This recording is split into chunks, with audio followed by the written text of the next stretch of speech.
just need a little bit more of your love. I can't help myself. 다시 찾아뵙게 되어 반갑습니다. 저는 방배경찰서 생활안전계 신하영 경위입니다. 얼마 전에 우리 엄마가 저한테 너 요즘 유튜브 안 하니? 내 친구들이 기다리는데. 그래서 제가 이랬어요. 엄마, 안 그래도 곧 찍을 거예요. 했더니 이번에 어떤 내용 찍을 건데? 이번에는 1인 여성 가구의 주거 침입 예방에 대해서 찍으려고요. 우리 엄마가 하시는 말씀이 아이고 그럼 우리 할머니들은 해당 사항이 없네? 그러시는 거예요. 그래서 엄마 그게 무슨 말씀? 야 할머니들 혼자 사는 집에 누가 들어온다고. 그냥 문을 그냥 활짝 열어놔도 아무도 안 들어온다. 흠이 이거 레알? 딸이 경찰관인데 우리 맘이 슬기로운 안전생활에 대해서 이렇게나 모르시다니. 이 영상을 보시는 분들 중 우리 엄마처럼 생각하실 수도 있겠다. 1인 가구 여성들만 범죄 피해자가 되고 그것도 우리 엄마 말씀에 의하면 젊은 여성들만? 그럼 그 외 분들은 범죄에서 안전한 건가? 실제로 범죄는 남녀노소를 가리지 않습니다. 경찰청 자료에 의하면 성폭력 범죄를 제외한 다른 강력범죄 피해에서 여성과 남성 간에 두드러지는 차이가 있다고 말씀드리기는 정말 어렵습니다. 그래서 1인 여성 가구 혼주는 주로 어떤 범죄에 두려움을 느끼고 실제로 어떤 범죄 피해가 많은가에 대해서 말씀드리려고 하는 겁니다.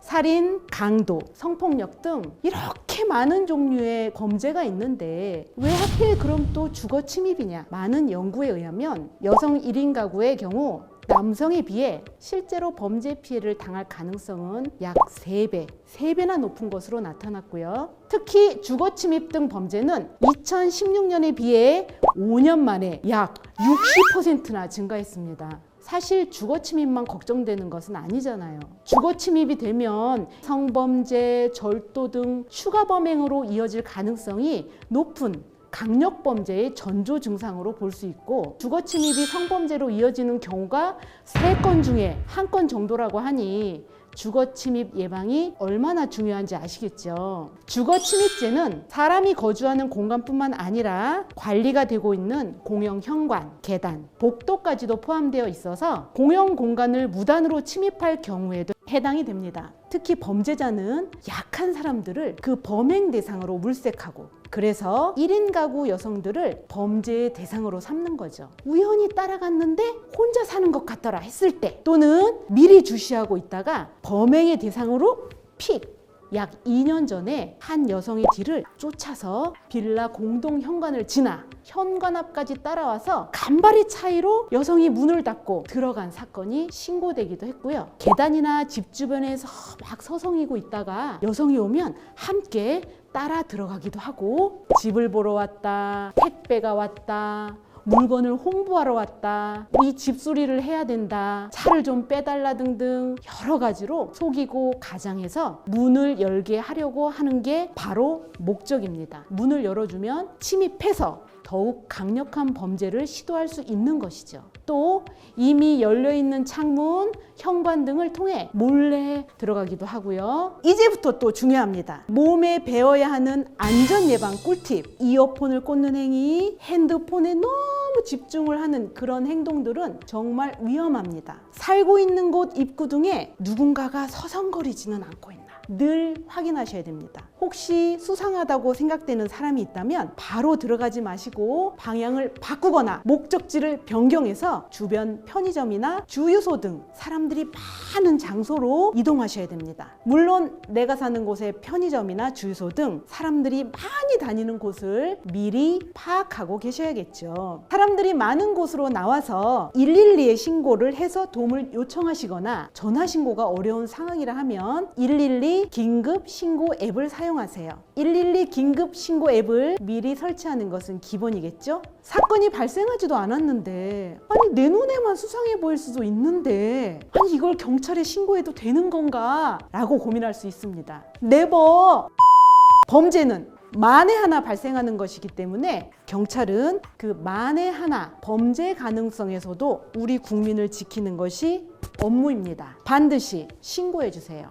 요즘 날씨 너무 덥잖아요. 창문을 열거나 현관문을 열어두는 경우가 있는데 환기가 필요하다면 현관문보다는 창문을 잠시 열었다가 잊지 마시고 다시 잠금 장치까지 하셔야 돼요.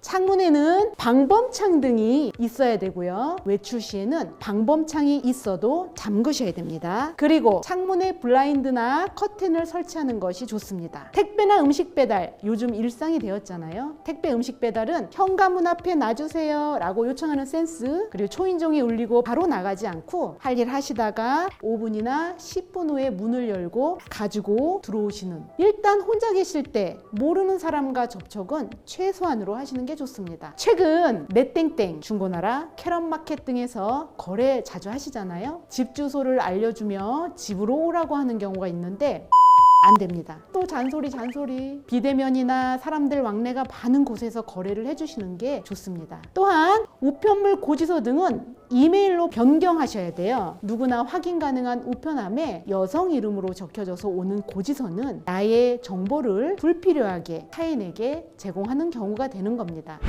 지금 제 옆에 계시는 분은 혼주 10년차 우리 후배님 되십니다. 네, 안녕하세요. 1인 여성가구 대표로 나온 서초경찰서 생활안전계 근무하고 있는 김수현 경사라고 합니다. 반갑습니다. 네. 저도 혼자 산 지 벌써 10년이 다 되어가는데요. 네. 제가 지구대에 근무할 때 신고를 나가보면 사실은 문을 강제로 따고 들어오는 주거 침입의 경우보다는 깜빡하고 잠그지 않은 이미 열려있는 창문이나 현관문으로 들어오는 경우를 더 자주 접했습니다. 네. 그러니 문을 잘 잠그셔야 된다고 다시 한번 강조 말씀드립니다. 추가로 이제 말씀을 드리면 경찰과 구청에서는 1인 가구 범죄 예방과 안전한 주거 환경을 위해 다세대 주택 중 도어락이 미설치된 가구를 선정하여 도어락을 설치해 주기도 합니다. 그리고 요즘은 해가 길어져서 비교적 밤길이 밝은 편이지만 늦은 밤 어두운 골목길을 지나칠 때면 좀 불안하기도 하시죠. 밤길 불안감을 해소하기 위해 골목길을 환히 비추는 안심등도 설치하고 있습니다. 혹시 여성안심 기갓길이라고 들어보셨나요? 네, 저는 잘 알고 있는데요. 모르시는 분들을 위해서 잠깐 설명 좀 부탁드릴게요. 네, 서초구청과 서초방배경찰서에서는 여성안심 기갓길을 지정해서 운영을 하고 있는데요. 비상벨 등 방범시설을 추가로 설치하고 집중 순찰도 실시하고 있습니다. 기갓길을 계속 개선하고 있으니 이왕이면 여성안심 기갓길을 이용하신다면 좀 더 안심이 되시겠죠? 여성안심 기갓길이 어디에 있는지 모르시는 분들은 서초방배경찰서 홈페이지 정보마당을 클릭하시면 기갓길 위치를 확인하실 수 있습니다. 그리고 서초구에서는 여성안심 5종 서비스를 제공해드리고 있는데요. 자세한 내용은 서초 1인 가구 지원센터 홈페이지에서 확인하실 수 있습니다. 혹시 이 경찰에서도 특별하게 해주시는 게 있나요? 네, 물론입니다. 서초 방배경찰서에서 운영하는 탄력순찰 제도를 소개해드리겠습니다. 네. 탄력순찰이란 여러분들께서 위험하다고 생각하는 시간에 원하는 장소를 순찰해달라고 직접 경찰에 요청하시면 저희가 검토를 해서 순찰을 해주는 제도입니다. 인터넷에 순찰신문고를 검색해서 순찰을 원하는 시간과 장소를 입력하시는 방법도 있고요. 가까운 지구대나 파출소에 방문하셔서 신청하시는 방법도 있습니다. 이 영상을 보시고 불안하다고 느끼시는 시간과 장소를 선정해서 순찰 코스를 직접 짜보시는 것은 어떨까요? 아, 진짜 이 완전 중요한 꿀팁이네요. 구청이나 경찰서에서 추진하고 있는 안심 예방 시스템을 이용한다면 더욱 완벽하게 이 범죄 예방이 될 것 같아요. 사실 이 두려움의 종류를 알게 되면 무작정 두렵지만은 않습니다. 대비를 잘 하시면 그만큼 두려움이나 위험은 감소하게 되고 철저하게 예방하시기를 제가 바라겠습니다. 여러분들의 안전한 생활을 적극 지원하겠습니다. 감사합니다.